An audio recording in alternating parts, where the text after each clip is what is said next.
Oke, so untuk cahaya, pantulan cahaya apa akan berlaku? Dia akan terpantul. Macam mana kita ukur sudut? Sudutnya diukur daripada normal kan. So lukis normalnya dulu daripada cermin. So sudut ini sama dengan sudut pantulan. So oleh itu dia akan begini. Oke,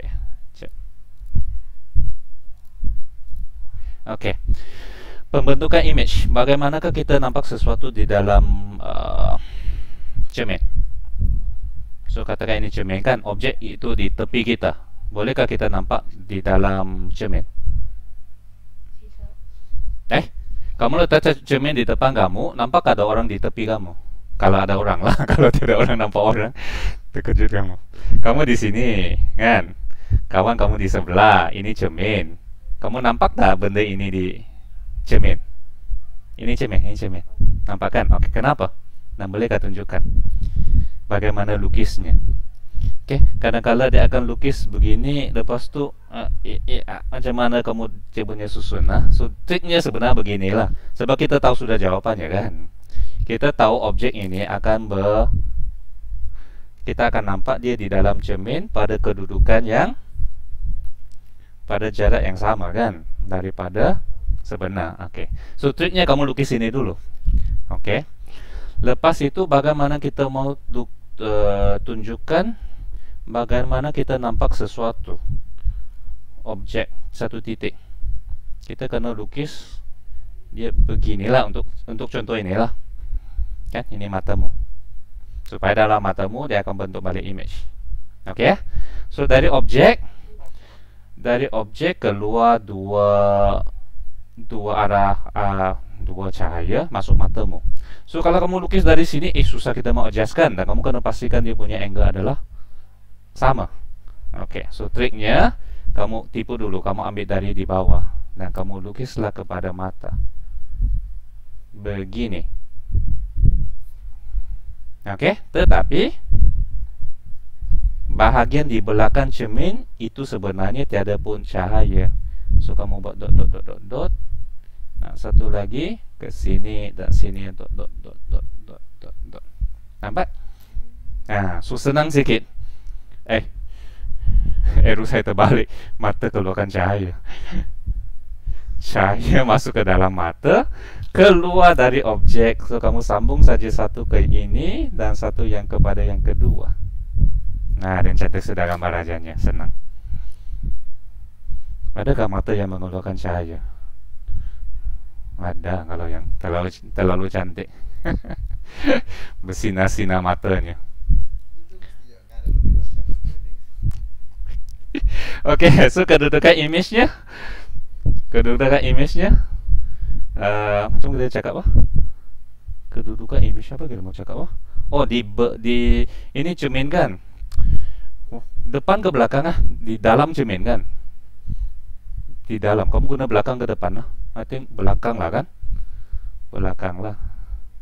Tetapi yang jarak image dari cermin sama dengan jarak objek lah kan? Jarak ini sama dengan jarak ini. Oke, ciri-ciri image SATA. Image ini adakah dia real, kamu panggil apa sudah? Adakah dia nyata ataupun maya kah? Oke. Maya. Kenapa kamu cakap dia maya? Sebab kalau kamu satu caranya lah, kamu pergi belakang cermin, nampak apa-apa? Kamu pergi belakang cermin, nampak apa-apa? Tak nampak kan? So benda ini sebenarnya tafsiran mata kita saja. Sebab mata kami nampak dua benda ini masuk ke dalam mata kita. Tafsiran kita dia adalah daripada yang inilah. Seakan-akan dia daripada titik ini. So itu maya. Lepas tu size-nya mengecil ke membesar?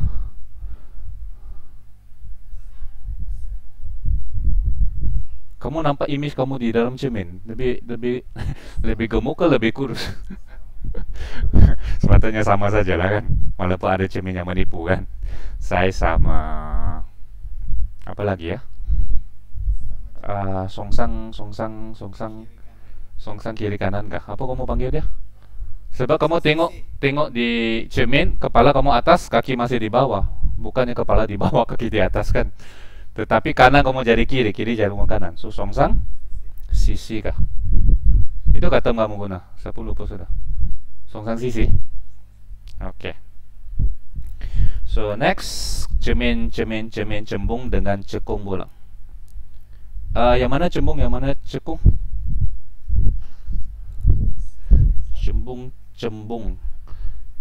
Cembung itu yang gemuk begini kan. Nah, cekung itu macam lubang begini. Oke. Cembung, cekung. Oke. Cembung kembung. Ya itu betul lah. Oke, very good. So, masalahnya bila dia terpantul, kamu kena lukis balik dia punya 90 darjah. Barulah dia terpantul begini. Kan? Oke, so sini pun begini, ini pun begini. Oke, so itu untuk satu. Untuk yang tengah-tengah itu ya, begitu. Tetapi bila kita mahu tengok satu image, so contohnya ini, semua ini dari objek yang jauh, kan? So bila dia sampai sini dia akan selari. Oke, kita tengok ini dulu ah. Yang titik dot itu adalah bayangkan bulatan. C itu pusat kelengkungan, sebenarnya adalah pusat bulatan. Daripada bulatan kamu lukis kepada lilitan, apakah sudutnya? Apakah sudut di sini? Nah, tanya pula Max. Nanti mimpi ngeri, tak boleh. Kan, dari jejari, dari pusat lukis kepada lilitan sudah tentu 90. Kan?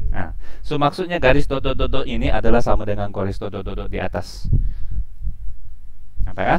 So di mana sudut 7 mesti sama dengan sudut yang dia terpantul. Maksud sekarang sini akan jadi sudut 7-nya. So dia akan terpantul lebih kurang di sini dengan sudut yang sama. Oke. So maksudnya yang pertama di atas akan terpantul lebih kurang begini. Oke. Manakala yang kedua kau nampak sudutnya lebih kecil, so dia terpantul lebih kecil, tetapi lebih kurang dia akan begini. So nampak dia akan sampai ke titik di sana. Dan bukannya C ya. Yang lain pun kamu tengok agak-agak pun dia akan lebih kurang ke sini dengan ke sini. Yang mana? Ya. Oh, yang tengah-tengah itu dia akan bergerak, dia akan terpantul balik saja. So, kalau yang itu adalah di sini. Kan, yang ini dia bergerak sini kan 90. Nah, so dia terpantul balik juga itu. Yang penting ini, sudut ini sama dengan sudut ini. Kamu nampak tak gambar raja ini sama dengan gambar raja ini, tapi terpusing. Nah, kalau tak nampak kamu pusingkan kertas kamu. Saya tak boleh pusingkan komputer saya. Pusingkan kertas kamu atau pusingkan kepalamu. Kamu nampak benda yang sama. Oke. Ya kan yang pegang telepon pusingkan telepon. Oke. So kita nampak titik ini, lagi pun kamu nampak tak kedudukannya lebih kurang setengah kan? Nah, sebenarnya ada belajar formula kan ya? Apa dulu? Ada kamu belajar ke formula tengah-tengah ini? Enggak, yang itu apa? Yang itu pembiasan, yang ini pusatnya. Oke. Tapi yang penting kamu boleh ingat dia punya ciri-ciri dia kan? Real. Ini kan jejari bagi 2. Bagi 2 kan? Oh, memang ada formula itu kan? Jejari bagi 2. Kamu nampak pun dia rasanya di tengah-tengah kan? Nah, sebab kelengkungannya sampai C itulah jejarinya. So dia upper 2. Fokusnya berada pada upper 2. Oke. So itu yang cekung ke cembung ah? Cekung. Oke. Cekung. Oke. Yang cembung, yang kembung. Oke. So yang ini, yang atas ini dulu. Di manakah sudutnya? Di manakah sudutnya dulu? Sekejap. Di manakah sudutnya? Sudut 7-nya adalah di sini. kan? So cahaya itu akan masuk lebih kurang mana? Begini ke, begitu ke, begini ke, A, B ke C? Ah, A, B, C. Salah. B, B pun salah. C pun salah. Ya, pertama sekali jangan terkeliru. Kamu kena paham dulu. Kamu mesti agak-agak dulu apa akan terjadi kepada dia. Sebab sekarang dia cermin, dia terpantul, dia bukan masuk.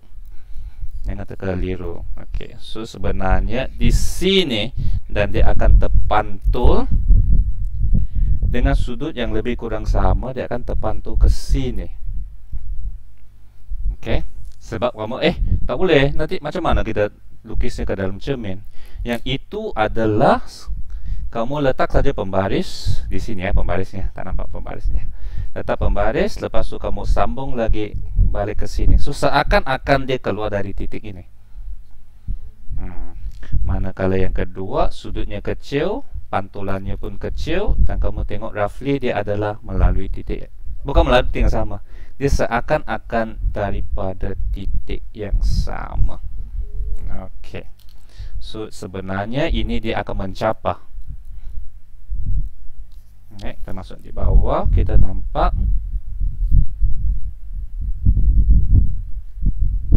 dia akan mencapah keluar. Dan sebab bila dia mencapah, kita tengok dari sebelah sini mata kita, kita akan nampak seakan-akan image-nya berada di sini. Nah, itu adalah image maya sebab dia seakan-akan berasal dari situ. Okey, senang saja kalau mau tengok yang image nyata dan maya. Image nyata dia memang akan bertumpu kepada satu titik. Yang maya itu seakan-akan daripada satu titik. Okey. Alright. Tertumpu. Okey. So titik fokus dan panjang fokus. So kita nampak sudah daripada contoh tadi. So dia akan tertumpu kepada satu titik. Titiknya panggil F besar. Panjang fokusnya kita ukur dari mana? Dari cermin kan? F kecil. Kan? Okey. Manakala untuk yang mencapah, berhati-hati. Kamu kena fahamkan dia mencapah, dan oleh itu dia seakan-akan datang daripada titik fokus dengan panjang fokusnya F. Okey. Okey, next kita tengok gambar Raja Sina. Berapa benda kamu ingatkan juga lintasan cahaya jika arah disongsangkan masih mengikut lintasan yang sama. Bermaksud kalau kita tahu cahaya ini dia akan terpantul di sini, bermaksud kalau kita masuk dari sini dia boleh tak nampak kan. Kalau dia gerak dari sini pergi ke sini, maksud kalau kita terbalik dia pula akan gerak dari sini ke sinilah. Okey, sebab dia geometrinya. Okey, so untuk cermin ingat beberapa benda ini. Kalau dia selari, sebelum dia terpantul, dia selari. Selepas dia terpantul, dia akan melalui apa? Kita nampak di atas. Semua yang selari akan melalui titik mana? Titik F kan? Okey. Titik F ataupun seakan-akan dia dari titik F kan, kamu nampak boleh mencapah. So sebaliknya lah. So kalau dia melalui F, dia pula akan selari selepas dia terpantul. Okey, so contohnya kalau dia gerak dari sini dia akan terpantul. Okey, yang satu specialnya bila dia melalui C. Seperti kita nampak C itu 90. So apa-apa cahaya melalui C, dia sampai cermin akan 90, dia akan terpantul balik. Okey, so melalui C dia akan melalui C. Bolehlah melalui C balik. Kan dia sebenarnya akan ikut balik dia punya arah. Kalau begini, begini, begini, begini. Okey. Okey, juga ingat lukis cahaya keluar dari mata, kan? Ya, kalau mata mau keluar cahaya, hebat. So dari objek, dan bila dia bertemu kembali. Bila bertemu kembali, barulah dia bentuk image. Okey, itu image yang betul, image yang nyata, kan? Kalau yang maya, dia akan apa? Seakan-akan berasal dari titik, tidak F, titik itu dari satu titik. Nah, so disitulah image-nya. Oke, tapi kita tengok contoh. Contohnya ini. Disinilah image-nya, kan? Disinilah image-nya, sebab dia seakan-akan dari situ. Manakala ini disinilah image-nya, sebab dia memang bertemu di situ. Itu yang nyata. Oke, so ini cuba guna pembaris dan cuba lukis dengan setepat yang mungkin, kamu akan dapat jawapan yang tepat. Oke, tetapi untuk cerminnya kamu guna garis lurusnya, jangan guna lengkungnya. Lengkungnya saya tunjukkan ini adalah garis, ini adalah cermin cekung. Oke, so mana paling senang lukis? Selari melalui F selari, ataupun melalui C? Yang pertama dululah selari. So kamu letak pembaris di atas. Ada berapa pembaris, saya lupa sudah tulisnya. Apa? Tak apalah nanti. Oke, so letak pembaris di atas. Cuba pastikan dia lukisan tepat sedikit. So dia lukis sampai begini. Oke, so selepas dia sampai cermin, dia akan melalui F. Melalui F maksudnya letak pembaris di sini lah, kan? Oke, so dia akan melalui F begini. Nah, tak tepat. Coba. Oke, satu tak cukup, ah? Oke, yang kedua. Oh ya kan, kenapa kita guna kepala? Kakinya boleh, tapi semua kakinya melalui sini, so kita tak nampak image-nya, kan? Oke, so satu tidak cukup, ah? So yang kedua, bergantung situasi. Kalau kamu nak melalui C pun sebenarnya boleh, tapi dalam situasi ini tak sampai. Oke, nah, so melalui F. Kalau dia selari, dia akan melalui F. Kalau dia melalui F pula, selepas dia melalui F, selepas dia sampai di cermin, dia akan selari. Bermaksud kamu nak lukis garis selari dari sini, ya. So maksudnya letak pembaris, pastikan dia selari, so dia akan begini. Oke, semua dapat? Oke, so yang pertama selari, lepas tu melalui F. Yang kedua dia melalui F, kemudian dia selari. Yang ketiga melalui C. In fact, kalau kamu lukis betul-betul, kamu lukis saja letak pembaris, in fact kamu nampak tak dia sampai titik yang sama, kan? Tapi tak perlulah, kamu lukis dua cukup. Oke, so di manakah image-nya? Image-nya adalah bila 1 dan 2 bertemu kembali. Di manakah dia bertemu kembali? Selepas dia terpantul, bukan di F. Selepas dia terpantul. Berhati-hati, ya, ini dia belum terpantul, nampak tak? Oke, selepas dia terpantul, dia sampai sini, di sinilah image apa? Image kepala anak panahnya. Oke, tapi di mana kakinya? Di bawah. Oke, kakinya, ya kan? Kakinya sebab dia di sini, so sudah tentu dia balik kepada garis di sini. Tetap bagaimana-mana. So kalau kepala di sini, maksudnya image kamu adalah terbalik. Simple. Oke, so lepas tu kamu tengok saja image ini, tengok apakah ciri-cirinya. Adakah dia nyata ataupun maya?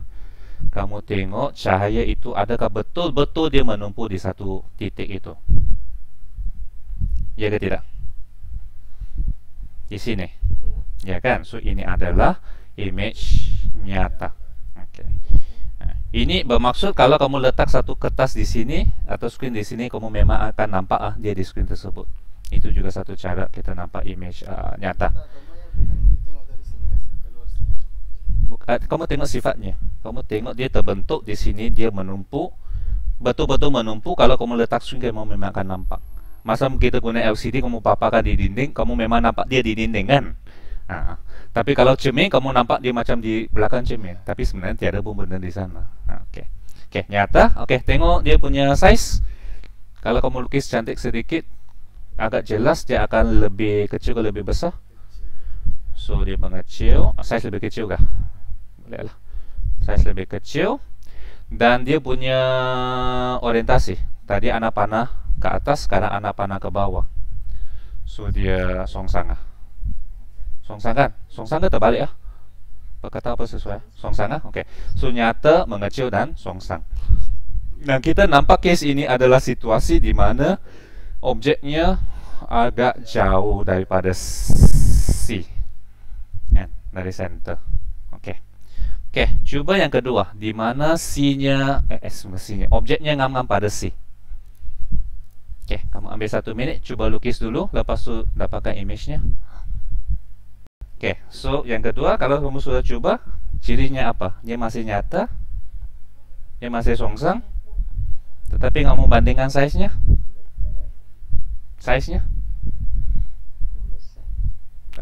Kalau kamu coba lukis dengan lebih tepat, sebenarnya kamu tengok tak gambar raja itu sebenarnya simetri. Ya, sama. Iya, dia exactly simetri. Kalau gambar raja cukup bagus. Simetri, dan maksudnya dia punya size sebenarnya adalah ngam-ngam juga. Sini. So size-nya adalah size sama.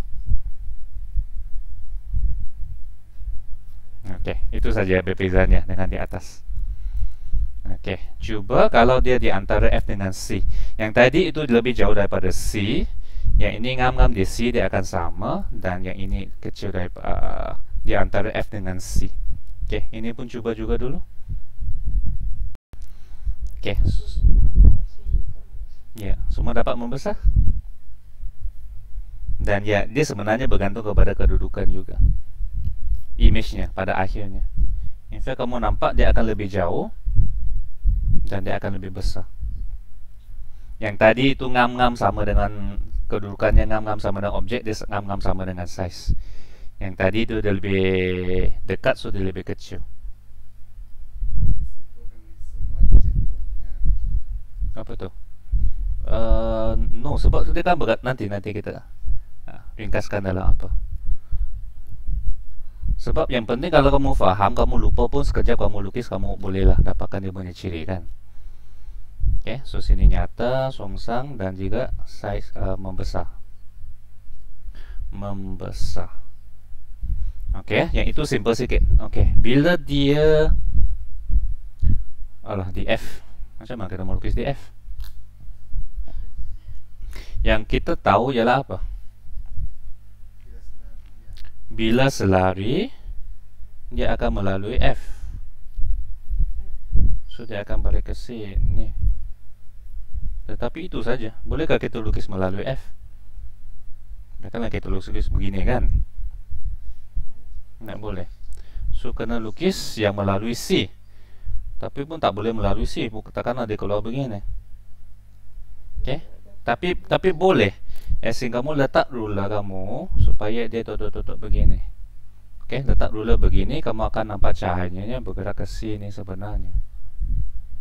Dan dia akan terpantau balik. Dan akhirnya kamu dapat dua garis yang selari. So bila dia selari, dia selama-lamanya tak akan bertemu. So kita cakap itu image di infinity.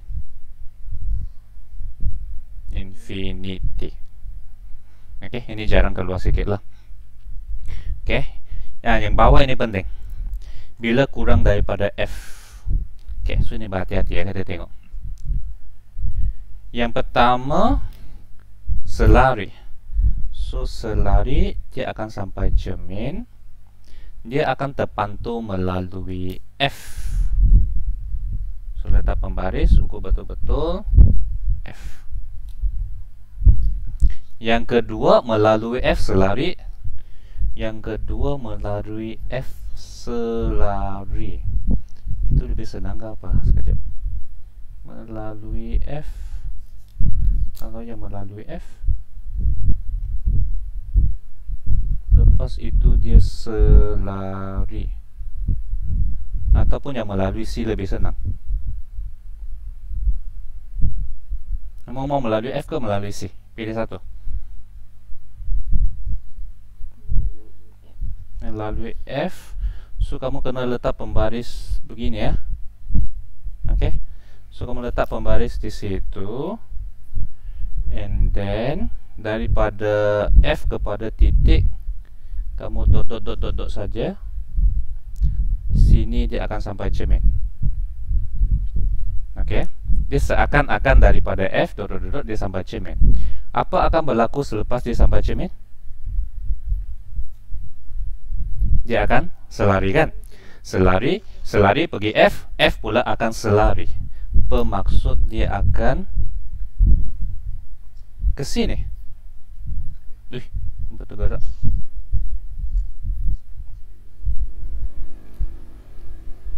Boleh? Okey. So, di mana image-nya? So, ingatlah kita ambil yang sudah terpantul. Bukan yang sebelum terpantul lah. Iaitu yang ini. Nampak yang biru? Dengan yang ini. Okey. So, di manakah dia bertemu? Tak bertemu kan? Mencapai kan? Semakin jauh. So, kita kalau dia tak bertemu di sebelah kanan sana, kita tengok seakan-akan. So, kita panjangkan dua garis ini. Seakan-akan dia berasal dari mana? Dan kamu akan dapat satu titik. Yes, so ini adalah image maya. In fact, kamu nampak dia tidak terbalik sebab ini kepalanya. Dan ini image-nya. Image maya biasanya kita lukis gambar rajanya dot begitu. Dia sebenarnya tidak wujud.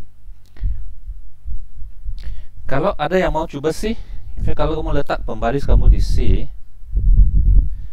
kamu nampak dah garis yang sama.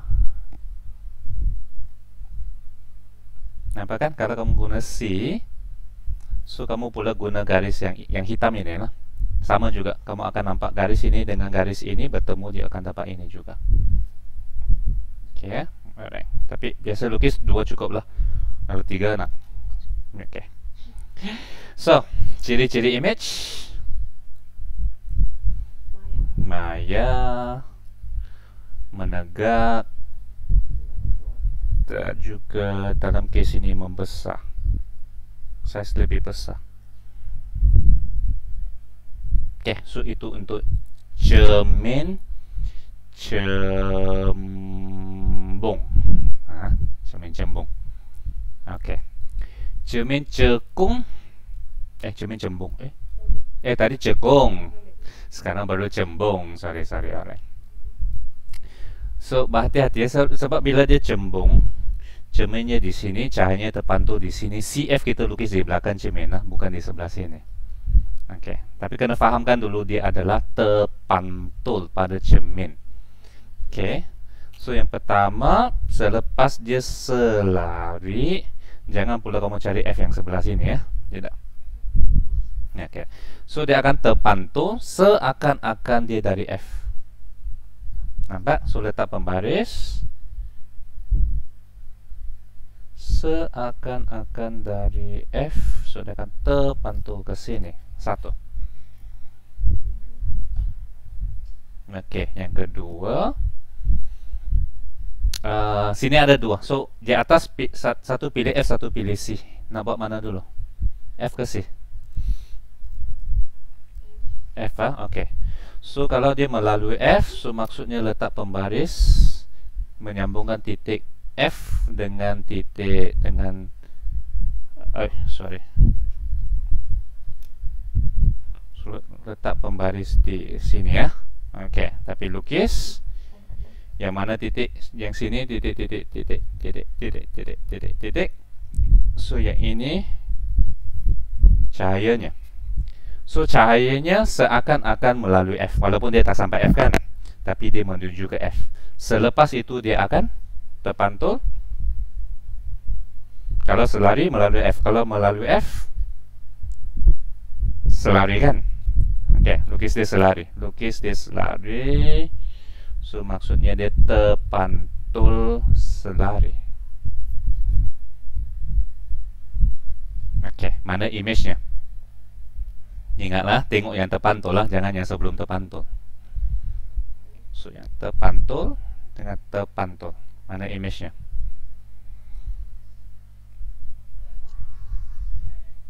Mana dia bertemu? Dia tak bertemu sudah kan, sebelah kanan. So kena panjangkan dia balik, seakan-akan dia bertemu. So yang garis yang ini ya, berhati-hati sebab ini sudah ada dot-dot-dotnya sudah kan. Yang bawah belum ada.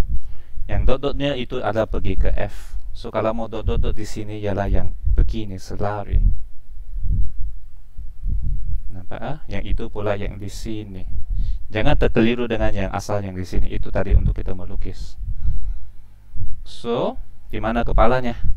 Sini kepalanya, image maya.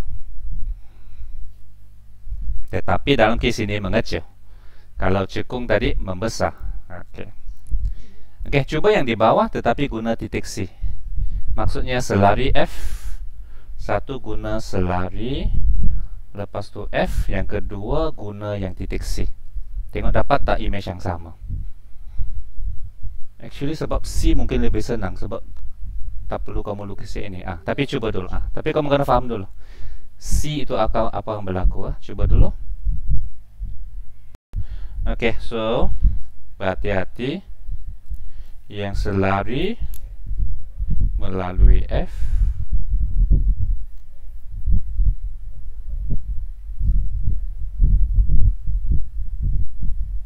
dan yang melalui C, maksudnya kamu letak pembaris kamu di sini ya, kamu letak pembaris kamu di sini. Nah, kamu lukis sini dot sampai cerminnya, dan baru yang ini. Oke, tapi yang melalui C dia akan terpantul balik pada arah yang sama. Nampak? So dia akan bergerak ke kanan sampai cermin, dia akan terpantul balik ke sini. Oke, pada arah yang sama. So dia akan sampai ke cermin, dia akan terpantul balik ke sini. Oke, so yang ini boleh cakap kira senang sikit lah sebab yang C bila kita mau tengok di manakah ini bertemu dengan ini, dia sebenarnya sini sajalah. Nah, sebab yang ini patah balik pun yang garis tadi pada pun garis sama tadi. Oke, tapi sebenarnya memang garis yang sama, image yang sama. In fact kalau dari atas saya tuliskan garis C-nya, kamu nampak sebenarnya melalui titik yang sama juga tuh. Oke, tapi dua cukup lah. Oke. So, ciri image maya, mengecil ataupun size lebih kecil, kemudian tegak,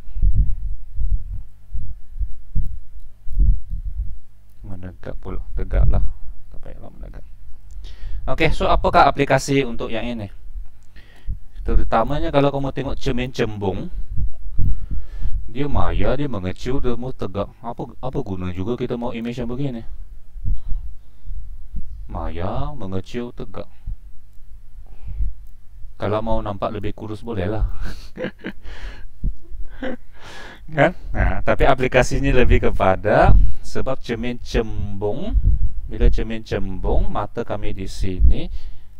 Sebab kalau cermin satah, kami hanya boleh nampak setakat yang begini. Ups, terbalik tengok arrow. Tapi kalau cermin cembung, kita boleh nampak yang dari sini. Mata lagi keluar cahaya. So kita nampak kawasan yang lebih besar, kan? So meluaskan medan penglihatan. Nah, ini terutama untuk cermin kereta atau bas sebagainya. So kita lebih nampak benda-benda yang sekeliling. Tapi ada bahayanya sebab size-nya akan mengecil. So kadang-kadang kamu akan salah tafsir kejauhannya. Itu juga selalu berlaku. Selalu ada dia punya warningnya. Object in mirror is closer than they appear. Sebenarnya itu sebabnya lah, sebab kamu nampak dia mengecil, tapi sebenarnya sudah dekat. Okay, so cermin cembung pula. Cermin cembung, in fact yang kita tengok yang awal-awal ini, kalau kamu fikirkan secara logik, tak juga praktikal bah. Sebab sini cermin, sini objek, sini pula image. Jadi kamu nak letak screen di mana? Kan takkanlah di objeknya kan. So at least yang biasa aplikasinya bukan yang itu, tetapi yang ini, maya, menegak dan juga membesar. So cermin yang memberikan image yang lebih besar. So itu berguna untuk apa? Untuk kita membesarkan image lah dalam cermin. So maksudnya bila kamu mau lihat sesuatu dengan lebih besar, bukan kanta, cermin. Perempuan tahu lah. Bukan kanta pembesar, bukan. Cermin yang kamu boleh nampak image-nya lebih besar. Perempuan mesti tahu. Cermin untuk makeup supaya nampak lebih jelas. Kan? Cermin untuk cermin untuk picit tu jerawat supaya nampak jerawat lebih besar di picitnya. Cermin makeup bah, cermin makeup biasanya tu. Cermin makeup. Supaya nampak lebih jelas. Okey, untuk pembiasan dari medium kurang tumpat ke lebih tumpat, mendekati normal, dan kalau lebih tumpat ke kurang tumpat, menjauhi normal. Okey, sebabnya sama dengan yang bila kita belajar gelombang tadi. Sebab cahaya pun gelombang, dia pun ada muka gelombangnya. Okey, tapi of course yang ini agak senang ingat. Saya pun selalu ingat begitu sajalah. Kalau kaca dia z. Dapat di kaca dia lebih lambat.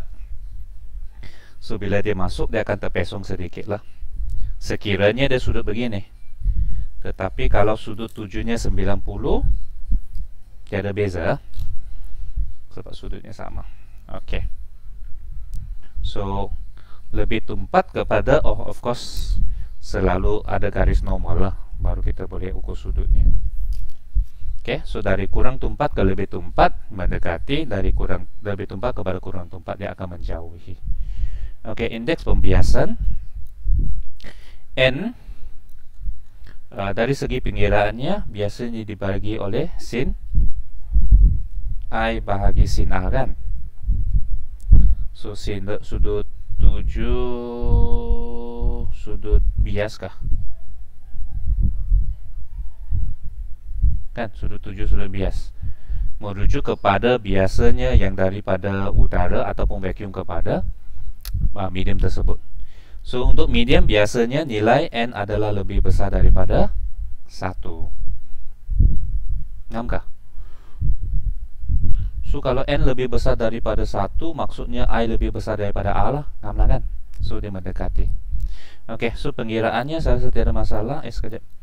Kalau kita mau tahu sebenarnya, sebab dari gelombang pun kita tahu dia adalah disebabkan oleh halaju. Halaju di mana medium adalah kurang daripada halaju vacuum. Okey, so N-nya pun ada satu bentuk lain, iaitu halaju bagi halaju. Tapi halaju medium bagi halaju vacuum ke halaju vacuum bagi halaju medium?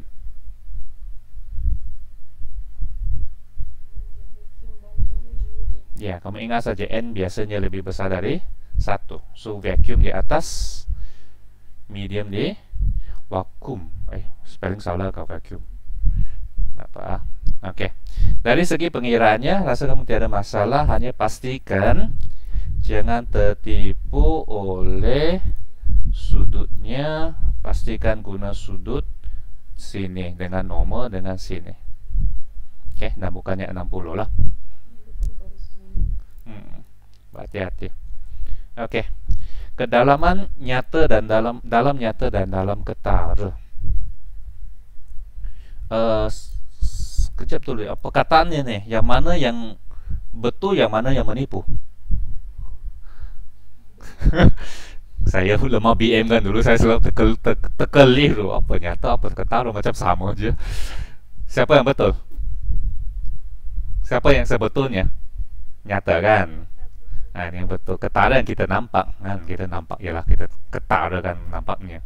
Oke, so kenapa pula bila kita nampak sesuatu benda di dalam air dia macam lebih cetek kan? Lebih cetek ke lebih apa? Cetek kan?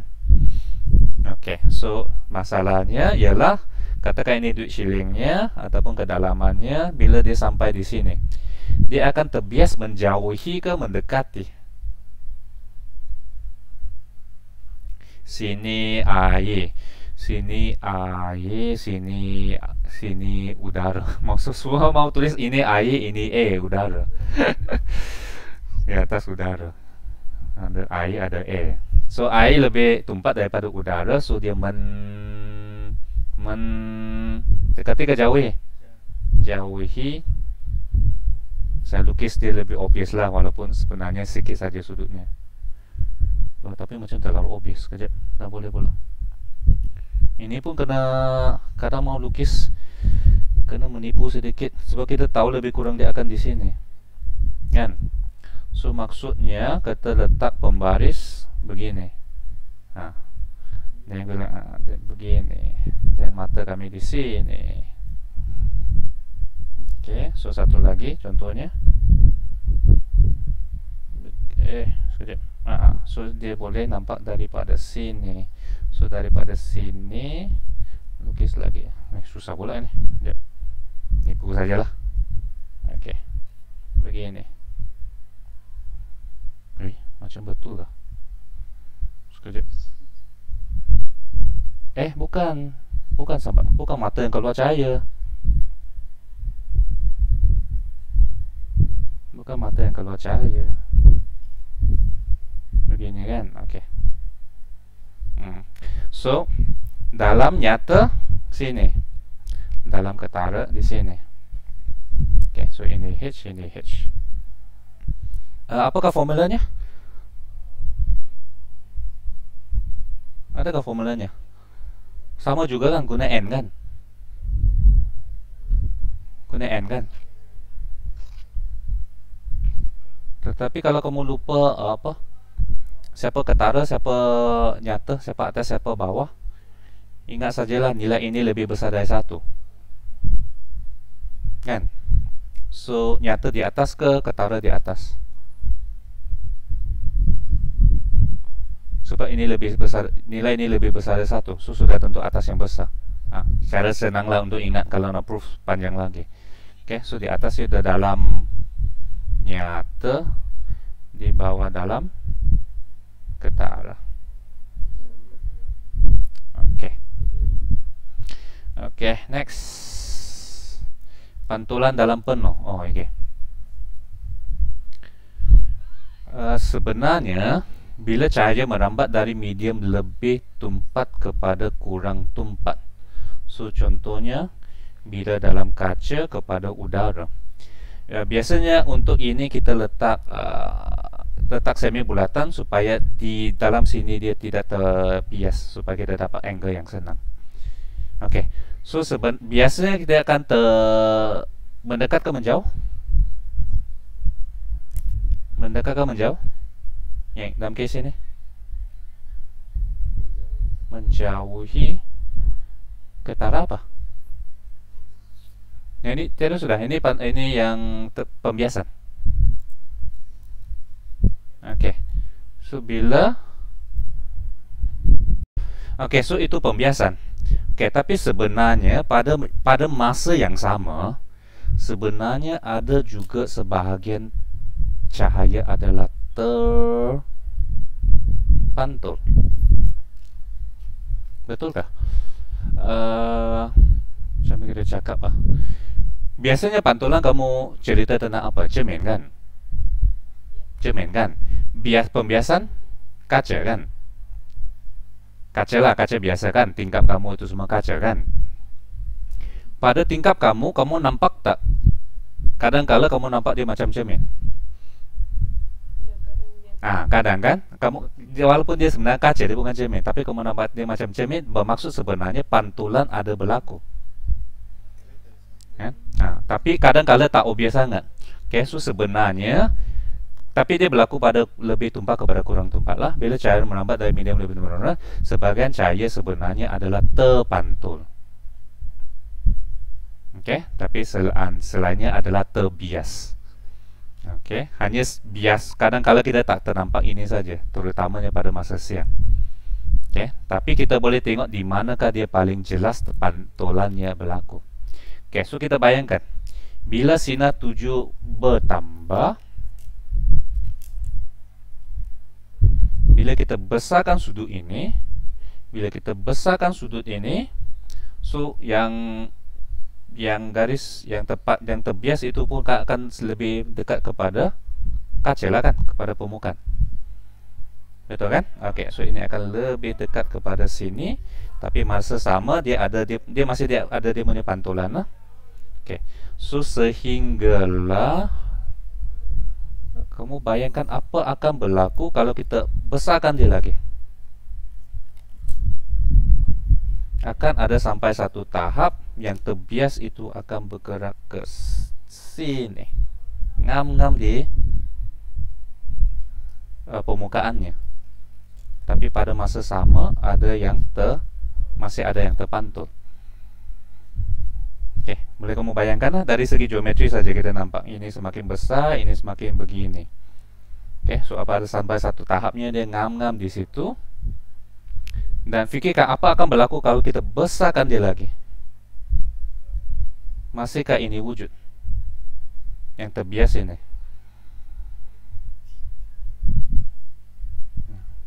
Tidak sudah lah kan? Semua membayangkan ini besarkan lagi, takkan ada masuk balik. Kalau masuk balik dia sebenarnya pantulan sudah, dia bukan biasan sudah. Okey, okey. So itulah yang kita panggil sebagai apa? Ya, pantulan dalam penuh. So dia akan ada sudut yang penting, iaitu sudut genting. Sudut genting ialah sudut yang ngam-ngam dari berada di sini, yang terbiasnya di situ. Sudut tuju di mana sudut terbias di apa kita panggil itu, permukaan ke ataupun sempadan. Saya pun lupa saya mau tulis apa, permukaan ke sempadan. Okey. Sudut biasanya berapa? Angle-nya. Sudut biasanya daripada sini so 90. 90. Sudut genting kita bagi nama special. Apa simbolnya? C kan? Okey. Sudut tuju yang ngam-ngam dia akan di situ. Tapi ingatlah pada masa sama dia sebenarnya masih ada yang terpantul itu lah. Okey. So kalau kita besarkan lagi sudut tuju itu, okey, so tiada sudah sinar terbias. So kita panggil ini pantulan dalam penuh. Bermaksud dalam kes ini dia akan bersifat sebagai cermin sepenuhnya sudah. Okey. In fact, kalau kamu mau cuba, kalau kamu ada kaca di rumah, kenapa ada kaca di rumah? Ataupun yang biasanya di kelas pun kamu nampak yang kaca yang segi empat itu kan? Tingkap. Tingkap itu kamu nampak di manakah ini akan sangat obvious bila kamu tengok dia daripada sudut yang tinggi. So contohnya nak kamu berdiri di tepi itu, kamu akan nampak dia memang macam cermin kalau dari tepi. Kalau dari tengah-tengah kamu nampak dia macam kaca. Kalau dari tepi kamu mau spy orang kan, kamu tengok dari tepi kamu nampak dia macam cermin.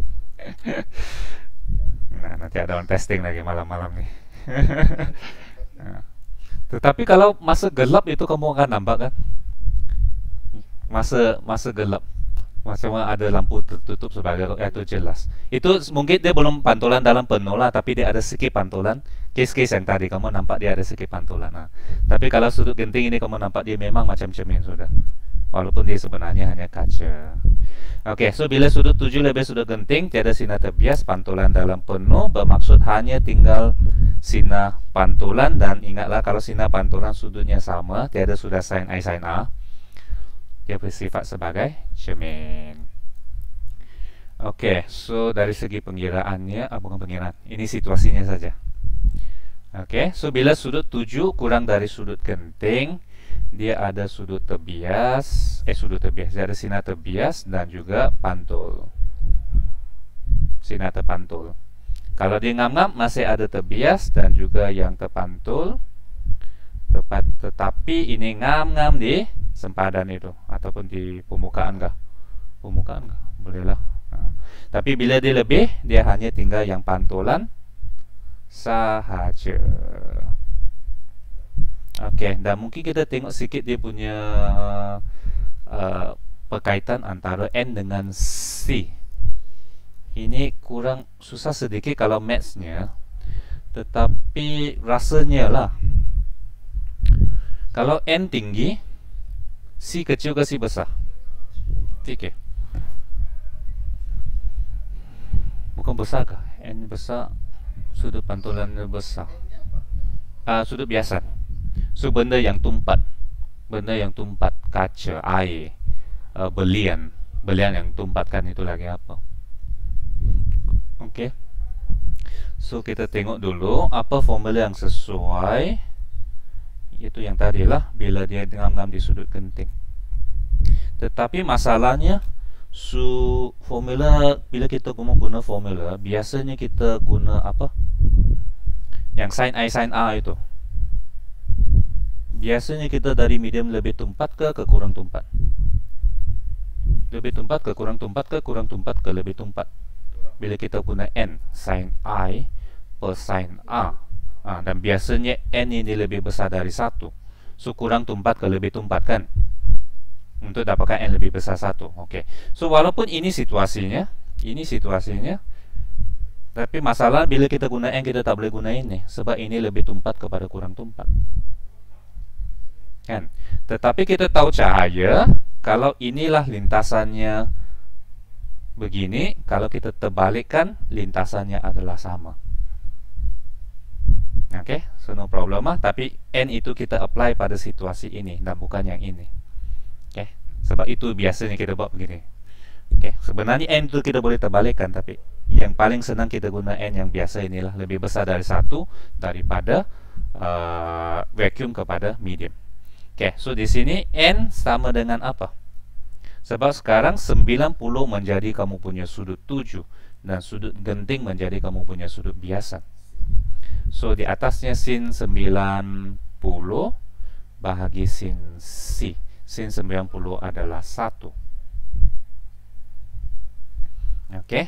So di sini kita boleh lihat kalau N meningkat, sin C perlu meningkat. Graf sin C kita tahu. Menurun kan? Ya, sorry. Ya. Jam 11 sudah. Baru jam 10.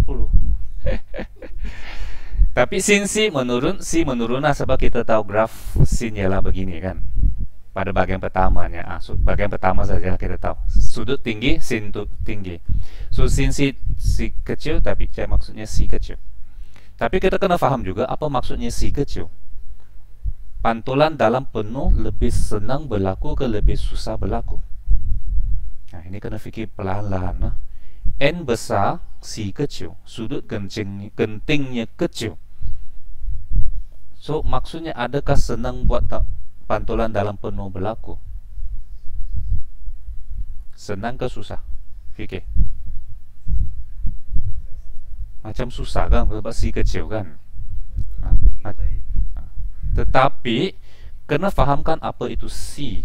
C adalah sudut minimum ke maksimum? Minimum di mana pantulan selepas C dia pantulan dalam penuh akan berlaku. Nampak kan? So kalau kamu C adalah 60, C1 dengan C2 adalah 45. Yang mana lebih senang berlaku? Kalau C-nya 60 bermaksud kalau lebih daripada 60 baru dia pantulan dalam penuh. Kalau 45 maksudnya asalkan lebih daripada 45 pantulan dalam penuh sudah berlaku. So bermaksud pantulan dalam penuh lebih senang berlaku dalam N yang lebih besar. Itulah contoh belian N-nya tinggi, so pantulan penuhnya senang berlaku. Itulah kamu nampak dia bersinar-sinar.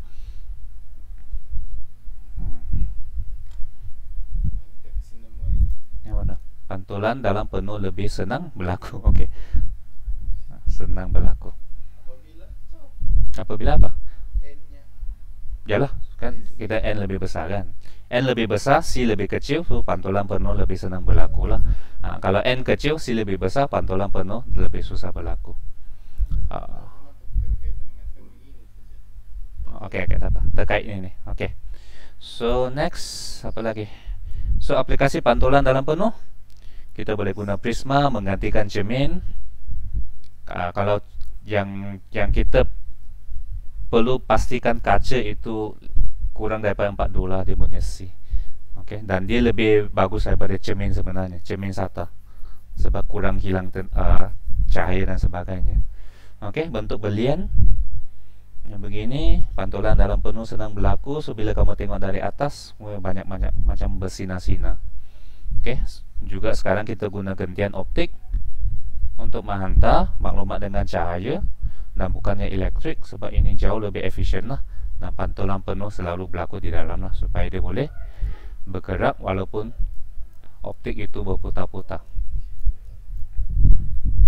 Untuk kanta cembung, sebenarnya ini adalah dari udara kepada kaca. Dia akan, kalau kita mau tengok betul-betul lah kenapa dia menumpuk, walaupun terbias, tapi ini kamu kena tahu dia punya lebih kurang. So macam mana kita tahu dia begini ke begini? Nah, begini, sebab dia akan mendekati normal, tapi di manakah normalnya? Kan, so kamu kena rasa agak-agak. Kalau yang ini rasanya normalnya begini. Sorry, lebih kurang 90 dengan sinilah 90 kan, lebih kurang beginilah. So kita akan nampak,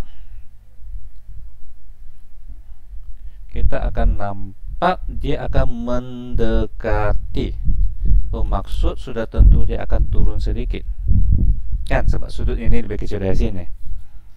Okey, so sama juga dengan sini. So permukaan pertama dia akan mendekati sedikit. Kalau yang kedua pun cembung begini, kalau kamu lukis lagi dia punya 90, dia akan menjauhi kan, menjauhi bermaksud sudut. Susah nampak sudah, mungkin kamu kena pusing ke atasnya. Okey, tapi sebenarnya dia akan lagi lah mendekati begini. Nampak sudutnya? Sudutnya membesar, ya. Sudutnya membesar, ya. Okey, lebih kurang begitulah. So maksudnya kalau dua belahnya dia cembung, dia akan menumpuk. Nah, bila dia menumpuk, kita ukur dia punya F. Sebelah sini kita akan cakap nilai F adalah positif. Okey, boleh bayangkan lah. Okey, mana kalau cekung. Cekung pula, saya kena berhati-hati, kena fahamkan dulu. Sebab bentuknya, so permukaan pertama dia sudah mencapah sedikit, dan permukaan kedua dia lagi lah mencapah. Kalau kamu semak, dia punya normal memang begitu. Okey, sekali lagi masalahnya, jadi di manakah image-nya? Maya. Dan tengok kan, sinar yang akhir itu dia tak bertemu, so dia seakan-akan berasal daripada titik ini. Okey, so di sini apa tadi aja menumpuk, yang ini mencapah. Okey, mencapah, dan nilai F-nya adalah negatif. Lagipun kedudukannya kita nampak tadi dia di depan, yang ini di belakang, so F-nya negatif. Okey, so sinar untuk kanta sebenarnya macam lagi senang daripada cermin, sebab dia nampak kiri kanannya. Okey, tapi jangan pula terkeliru tadi itu terpantul bila dia sampai cermin, yang ini dia terbias. Nah, bukannya terpantul lah. Okey, so lebih kurang sama. Garis selari, selepas garis selari dia akan melalui F lah. Tapi biasanya kita label F kecil sebab itu jarak, bahkan F besar ataupun F kecil lah. Faham sudah? Bukan center.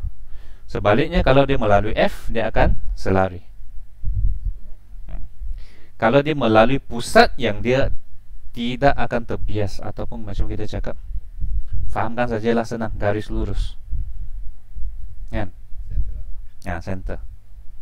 Sebab kalau kita tengok balik yang logik kah, kalau dia apa sini, sebab sini 90, so dia lurus saja, kan? Dia tidak terbias. Okey, so sini banyak-banyak situasi. So pertama, U lebih besar dari 2F untuk kanta cembung. So pertama, selari sampai ke kanta, dia akan terbias. Jangan pula terpantau balik ya. Terbias melalui F, titik F ataupun jarak F lah, F kecil. So letak pembaris. Oops.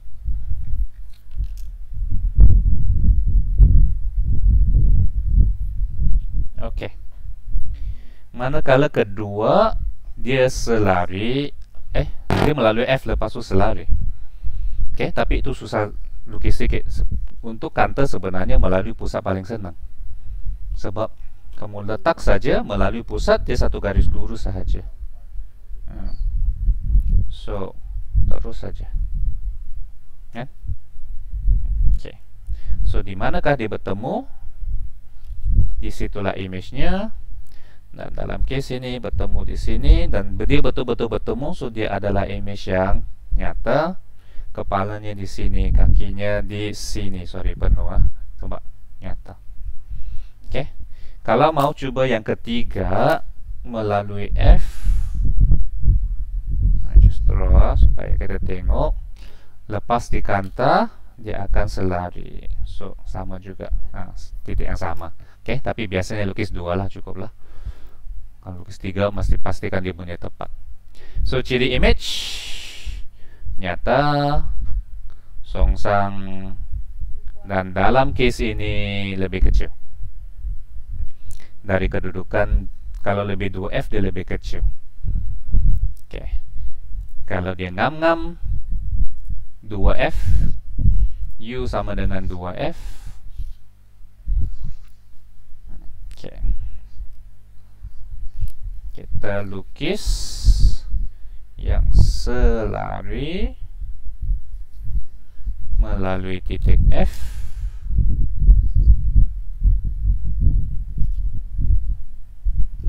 Dan satu lagi yang melalui C.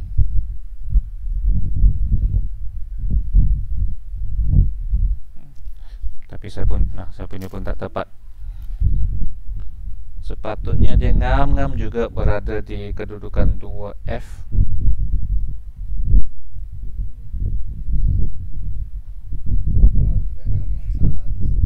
Tak, dia mesti tepat melalui pusatnya. Pembaris saya tebal, pen saya tebal. Sepatutnya lah. Sepatutnya dia ngam-ngam di sini. Ya, di sini pun tak tepat ya, sorry.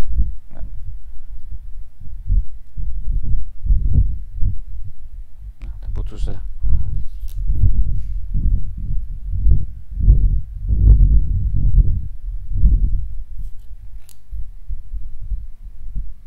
Tak tepat juga. Sepatutnya lah dia ngam-ngam di sini. Oke, saya perlu lukis dapat tepat. Sebab dia sebenarnya kalau kamu sambung lagi ini kan, kamu nampak sebenarnya dia simetri juga. Oke, so image-nya nyata, sama size dan juga songsang. Oke, so yang 3 ini lebih kurang sama. So, kalau dia di antara pula 1, 2,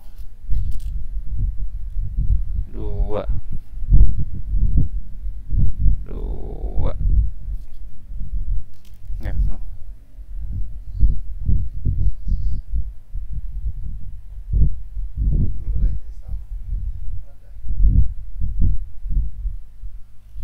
Jauh, jauh, besar, membesar.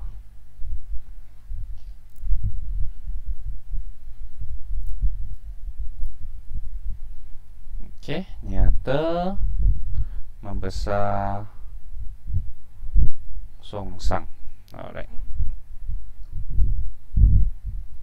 Oke, yaitu 3 lebih kurang sama, hanya size-nya. U sama dengan F. Oke. Yang ini pun kalau kita fikir, memanglah kalau F bagi U beri balik. Kalau garis selari, dia akan tertumpu di F. So, kalau kita letak balik di F, dia akan jadi garis selari. Bermaksudnya, image di infinity. Sebab yang terkeluar itu adalah selari. So, dia tak akan bertemu. So, image di infinity. Infinity. Oke. Kemudian cekung. Bukan, masih lagi cembung, tetapi kedudukan yang kurang dari F. Ini yang jadi kanta pembesar. So, ini kena berhati-hati. Susah sikit lukis. So, yang pertama adalah melalui selari.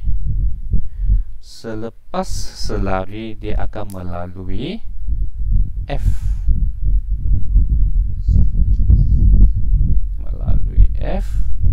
Oke. Yang kedua, melalui pusat. Nah, tak bertemu. Macam mana? Ya, panjangkan dia ke belakang.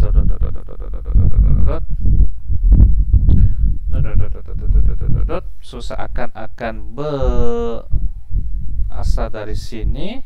So, ini adalah image maya. Oke. Ini yang jadi kanta pembesar maya. Sebab bezakan cermin dengan cermin pembesar, kanta pembesar. Kanta pembesar kamu look through kan, bukan tebak look sini kan. So, maya tegak membesar, size lebih besar. Oke, membesar. Oke. Kanta cekung. Oke, cuba untuk kanta cekung. Tengok apakah terjadi. Apa ciri yang kamu dapat? Maya tegak dibesarkankah? Sekejap.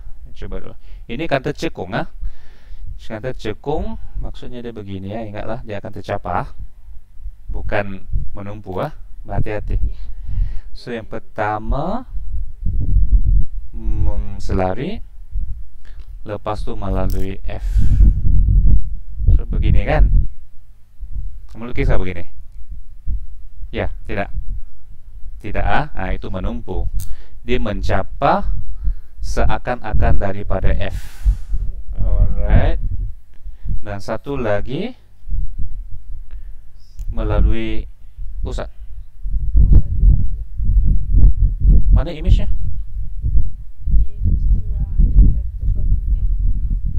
Di tengah kan? Membesar kah? Are you sure? Dia sebenarnya di manakah ini dengan ini seakan-akan bertemu? So, panjang balik sini. So, bukan membesar, mengecil. Hati-hati. Oke. Semua kanta cukup akan mengecil, tak kira posisinya. Alright, so lepas tu kamu ringkaskanlah di sini. Oke, U lebih besar dari 2F. Apakah cirinya? Apa cirinya? Cirinya. Dan bolehlah kamu bandingkan. Kanta cembung, namun kita nampak kanta cembung sama dengan cermin. Kalau kamu bandingkan dengan tadi, sebenarnya dia lebih kurang sama. Tapi kanta cembung yang ciri-cirinya sama dengan cermin cekung. Manakala kanta cekung yang sama dengan, lebih kuranglah dengan cermin cembung. Lebih kurang. Oke. So, selain itu formula pengiraan, untuk pengiraan ataupun kadang-kala digunakan grafkan. Tapi banyak bentuk graf kan. Kalau satu per U, satu per V, yang paling graf yang paling senang lah kita guna macam apa? Macam Nmatch. Itu kita susun 1 per V sama dengan negatif 1 per U tambah 1 per F. Y equals to Mx plus C kan. Kalau lupa ingat saja Mx. So dia akan 1 per V 1 per U. Begitu. So graf kamu akan mempunyai keturunan negatif 1 dan akan memotong pada 1 per F. Oke, bukan untuk hafal lah, kamu tengok saja, bolehlah buat macam matematik. Oke, selain itu pembesaran adalah of course size image ke size objek ah. Pembesaran kita lebih mau tahu. Tapi pembesaran kalau M sama dengan 3 maksudnya 3 kali lebih besar kan. Jadi kita mau objek lebih besar daripada image ke image lebih besar dari objek. Kalau kita kata pembesaran, sudah tentu image berbanding objek. Kan? Pembesaran image daripada asalnya objek. Kalau 3 maksudnya image lebih besar. So boleh guna, kalau dia ada panjang boleh guna H bagi H lah. Tapi dia juga akan diberikan oleh, kamu perasan gak tadi, untuk kebanyakan, actually semua case pun, semakin jauh dia semakin besar. Semakin jauh V dia semakin besar. Okay. So dia juga diberi oleh form V bahagi U. Okay. So kalau dia mau pembesaran kira 3 beginilah. Tapi biasanya sebenarnya kita guna begini untuk mencari size image. V per U menjadi M. Lepas itu kita masukkan untuk cari image lah. Oke, selain itu kuasa F besar dengan F yang kecil, kanta mana yang lebih tebal? F kecil kan? Sebab kalau nipis dia bengkokkan sedikit saja, so F nya besar. So maksudnya kuasa P pula akan berkadar songsang dengan F lah. So kita akan define nya sebagai 1 per F. So F nya pendek, kuasanya tinggi lah. Nampak orang yang cermin mata tebalnya kuasanya tinggi. Tetapi unik lah, sebab biasanya pengiraan untuk ini kita biasa guna cm normally dalam case-case 1 per U. Tetapi untuk formula ini tidak boleh, you must use a meter. Kita add unit SI lah. Okay, so aplikasi kanta pembesar kita guna apa? Kanta cekung ke cembung. Kalau cekung dia mengecilkan tadi, so kita akan guna kata cembung. Kan, kata cembung, kata pembesar, kata menumpuk. Okey. Cermin mata kalau rabun jauh. Kalau rabun jauh, kamu tak nampak. Yo, kalau rabun jauh dia lain dengan rabun dekat. Rabun jauh adalah dia tak sampai kah ataupun terlalu belakang. Tak ingat. Dia tak cukup mengendur kah, macam di belakang kah? Okay, so kalau rabun ini, kalau rabun dekat yang begini kan. Kalau rabun dekat, benda yang dekat dia terfokus belakang, so kena tambah cermin cembung, bukan cermin, kanta. Kalau rabun jauh dia terfokus di depan, so kita kena jauhkan dia sedikit, so kita letak kanta cekung. Ini cekung. Kalau dekat cembung. Oke.